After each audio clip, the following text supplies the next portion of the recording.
Hello friends, welcome to Aari Works. இன்னைக்கு நம்ம ஒரு டிசைனிங் வீடியோ தான் பார்க்க போறோம். சோ அதுக்கு வந்து நான் அளவு ப்лауஸ் and Aari work பண்ணக்கூடிய மெட்டீரியல் ரெண்டும் எடுத்து வச்சிருக்கேன். சோ ஃபர்ஸ்ட் நம்ம ஸ்லீவ் தான் வர்க் பண்ண போறோம். சோ இந்த மாதிரி எல்போ லென்த் ஸ்லீவ் மார்க் பண்றதுக்கு 1 மீட்டர் கிளாத் வாங்குனீங்கனா தான் உங்களுக்கு வந்து கரெக்ட்டா இருக்கும். சோ இத வந்து நான் டபுளா ஃபோல்ட் பண்ணிருக்கேன். ஃபோல்ட் பண்ணிட்டு இப்போ நம்ம ஒரு எண்ட்லயே தான் ரெண்டு ஸ்லீவ் மார்க் பண்ண போறோம். இங்க ஒரு ஸ்லீவ், பேக் போர்ஷன்ல ஒரு ஸ்லீவ். ஓகேங்களா?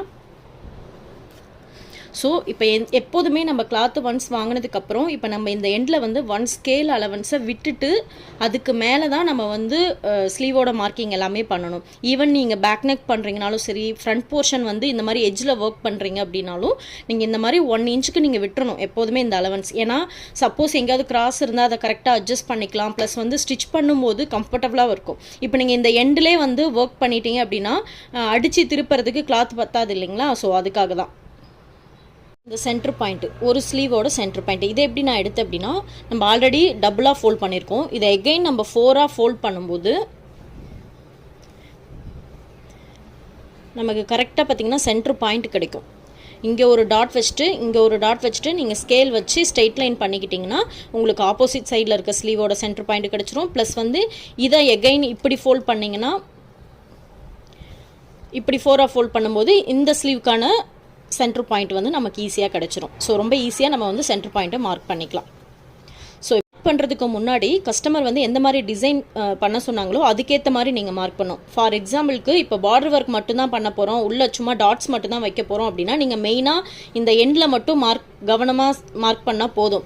இல்லை ஃபுல் ஸ்லீவையும் கவர் பண்ணி ஒர்க் பண்ண போகிறீங்க அப்படின்னா இந்த ஃப்ரண்ட்டில் இந்த மாதிரி கட்டிங்லாம் வருது பார்த்தீங்களா, அதாவது ஷோல்டர் ஜாயிண்ட்லாம் இருக்குது பார்த்தீங்களா, அதெல்லாம் ரொம்ப பர்ஃபெக்டாக பார்த்து நம்ம மார்க் பண்ணணும். ஸோ இப்போ வந்து நம்ம ஃபுல் ஸ்லீவையும் கவர் பண்ணி தான் ஒர்க் பண்ண போகிறோம். அதுக்கு வந்து நம்ம இப்போ கரெக்டாக மார்க் பண்ணிக்கலாம். அதே மாதிரி எந்த ஸ்லீவ் மார்க் மார்க் பண்ணுறீங்க அப்படின்னு நோட் பண்ணிக்கோங்க. இது வந்து லெஃப்ட் ஸ்லீவா ரைட் ஸ்லீவா, அதாவது நீங்கள் வியர் பண்ணும்போது லெஃப்டா ரைட்டாங்கிறத கரெக்டாக வச்சு மார்க் பண்ணிக்கோங்க. சரிங்களா? இப்போ நான் வந்து நம்ம வியர் பண்ணும்போது லெஃப்ட் சைட் ஸ்லீவை வந்து நான் இப்போ மார்க் பண்ணுறேன். ஓகேங்களா? ஸோ இப்போ ஆல்ரெடி நான் சென்டர் பாயிண்ட் வச்சுருக்கேன் இல்லைங்களா? ஸோ இப்போ இந்த ஸ்லீவை நம்ம எடுத்து கரெக்டாக இங்கே லைன் போட்டிருக்கோம் இல்லைங்களா, அதிலே வைக்கணும். இப்போ நமக்கு வந்து எம்ப்ராய்டரி போடுறதுக்கு எக்ஸாக்டான லைன் தான் தேவைப்படும். டெய்லர் வந்து பார்த்தீங்கன்னா 1/2 இன்ச் விட்டு தான் மார்க் பண்ணுவாங்க.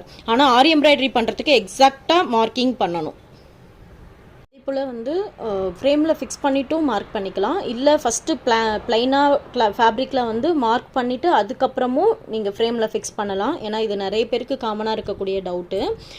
மெயினாக நீங்கள் வந்து இந்த ஹரிசாண்டலும் இந்த வெர்டிக்கல் லைன், அதாவது சென்டர் லைனும் மார்க் பண்ணிக்கிட்டு நீங்கள் ஃப்ரேமில் ஃபிக்ஸ் பண்ணிவிட்டு இந்த மாதிரி ஃபேப்ரிக்கை வச்சு மார்க் பண்ணாலும் சரி, இல்லை ஃபஸ்ட்டே ஃபேப்ரிக் வச்சு மார்க் பண்ணிக்கிட்டு அதுக்கப்புறம் ஃப்ரேமில் ஃபிக்ஸ் பண்ணாலும் சரி, ரெண்டும் ஓரளவுக்கு மேட்சிங்காக தான் வரும். சரிங்களா? நீங்கள் ஃபேப்ரிக்கை நல்லா அயர்ன் பண்ணிக்கிட்டு மார்க் பண்ணுங்கள். அப்போ இன்னும் நல்லா அக்யூரேட்டாக நமக்கு மார்க்கிங் வரும். ஸோ இப்போ நம்ம வந்து லெஃப்ட் சைட் ஸ்லீவோட ஃப்ரண்ட் போர்ஷன் மார்க் பண்ணிகிட்ருக்கோம். ஓகேங்களா? ஸோ ஃப்ரண்ட்டுக்கு நம்ம இப்போ சென்டர் பாயிண்ட் இங்கே வச்சுட்டு இந்த எட்ஜில் வந்து இதோட சுற்றளவு, அதாவது கீழே எல்போல் கிட்ட சுற்றளவு இங்கே டாட் வச்சுக்கோங்க. ஆனால் நம்ம ஒர்க் பண்ணும்போது இங்கே ஒரு 1/2 இன்ச் விட்டுட்டு இல்லைனா 1/4 இன்ச் விட்டுட்டு இது வரைக்கும் தான் ஒர்க் பண்ணணும்.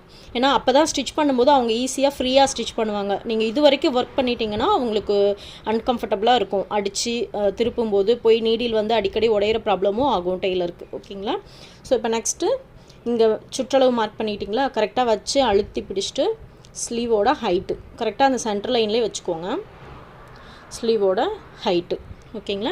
நெக்ஸ்ட்டு இப்போ இது ஃப்ரண்ட் போர்ஷன்றதுனால டெய்லர் வந்து ஒரு மாதிரி கொடைஞ்சி வெட்டி தப்பாங்க இல்லைங்களா? ஸோ அதனால் நம்ம இங்கே ஸ்டிச் கரெக்டாக போயிருக்கு பார்த்தீங்களா, மிடில் ஒரு இடத்துல கை வச்சுக்கோங்க.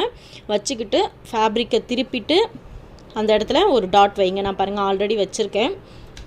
ஆக்சுவலி நான் கேமரா ஆன் பண்ணாமலே ஃபுல்லாக மார்க் பண்ணிட்டேன். அப்புறம் தான் தெரிஞ்சது நான் கேமரா ஆன் பண்ணலன்னு. ஸோ நெக்ஸ்ட்டு கரெக்டாக எகைன் நல்லா வச்சுக்கோங்க.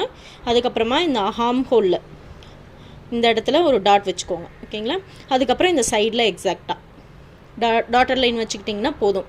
ஆனால் நீங்கள் ஒர்க் பண்ணும்போது இந்த இடத்துல ஒரு 1/4 இன்ச்சு விட்டுட்டு தான் நீங்கள் இதுக்குள்ளே தான் ஒர்க் பண்ணணும். ஓகேங்களா? இப்போ அதே மாதிரி இப்போ இந்த ஸ்லீவோட பேக் போர்ஷன் மாற்றணும்னா இப்படி திருப்பி போடணும். ஸோ இப்போ திருப்பி போட்டுட்டு எகெயின் அதே மாதிரி தான். ஆனால் இந்த இடத்துல வந்து குடையாமல் வெட்டியிருப்பாங்க. ஸோ அதனால் வந்து நம்ம இந்த இடத்துல இப்படி கை வச்சுக்கிட்டு மார்க் பண்ணும்போது நமக்கு இந்த இடத்துல எந்த இடத்துல கிடைக்குதோ அதை மார்க் பண்ணிக்கிட்டு அதே மாதிரி அந்த பாடியோட சுற்றளவு ஃபுல்லாக நீங்கள் இங்கே மார்க் பண்ணுறது ஆம் ஹோலு, அப்புறம் கீழே சுற்றளவு எல்லாம் ஈஸியாக இந்த ஆர்ம் ஹோலு ப்ளஸ் இந்த சுற்றளவு எல்லாம் ஈஸியாக மார்க் பண்ணிக்கலாம். ஓகேங்களா? இப்போ டாட்லட் லைன் வச்சுட்டு பார்க்கும்போது நீங்கள் எக்ஸாக்டாக வந்து ஃப்ரேமில் ஃபிக்ஸ் பண்ணிவிட்டு கூட இந்த லைனை வந்து நீங்கள் ட்ரா பண்ணிக்கலாம். ஸோ இப்போ வந்து ஃப்ரேமில் ஃபுல்லாக ஃபிக்ஸ் பண்ணியாச்சு. அந்த எண்டில் வந்து பாருங்கள், நான் எக்ஸ்ட்ரா கிளாத் அட்டாச் பண்ணிவிட்டு அதுக்கப்புறம் தான் நான் வந்து மேலே ஃப்ரேமில் ஃபிக்ஸ் பண்ணியிருக்கேன். ஸோ பாருங்கள். அதுக்கப்புறமா லைன்ஸ் வந்து நம்ம டாட்டட் லைன் போட்டிருந்தோமா, அதை விட்டுட்டு ஒரு 1/4 இன்ச் விட்டுட்டு உள்ளுக்குள்ளே தள்ளி நான் மார்க் பண்ணியிருக்கேன். ஸோ மேலே நோ ப்ராப்ளம். நீங்கள் இன்னும் கொஞ்சம் லைட்டாக கீழே அந்த ஸ்டிச்சு கரெக்டாக எக்ஸாக்டாக வர இடத்துல நான் மார்க் பண்ணியிருக்கேன். நீங்கள் கொஞ்சம் ஒர்க் பண்ணும்போது கொஞ்சம் கீழே இறக்கிக்கணும், ஒரு 1/4 இன்ச். அவ்வளோதான். இந்த சைட்லேயும் பாருங்கள், கரெக்டாக எக்ஸாக்டாக மார்க் பண்ண எட்ஜை விட கொஞ்சம் தள்ளி உள்பக்கமாக மார்க் பண்ணியிருக்கேன். ஸோ இப்போ கரெக்டாக லைனை வந்து நான் ஸ்ட்ரைட்டன் பண்ணிக்கிட்டேன். ஸோ பாருங்கள். ஸோ ஸ்லீவ் ஃபுல்லாக டிசைன் பண்ணுற வீடியோ அடுத்து பார்க்கலாம். ஸோ இந்த வீடியோ உங்களுக்கு ரொம்ப யூஸ்ஃபுல்லாக இருந்திருக்கும்னு நினைக்கிறேன். இந்த வீடியோ பிடிச்சிருந்தால் லைக் பண்ணுங்கள், ஷேர் பண்ணுங்கள், மறக்காமல் சப்ஸ்கிரைப் பண்ணுங்கள்.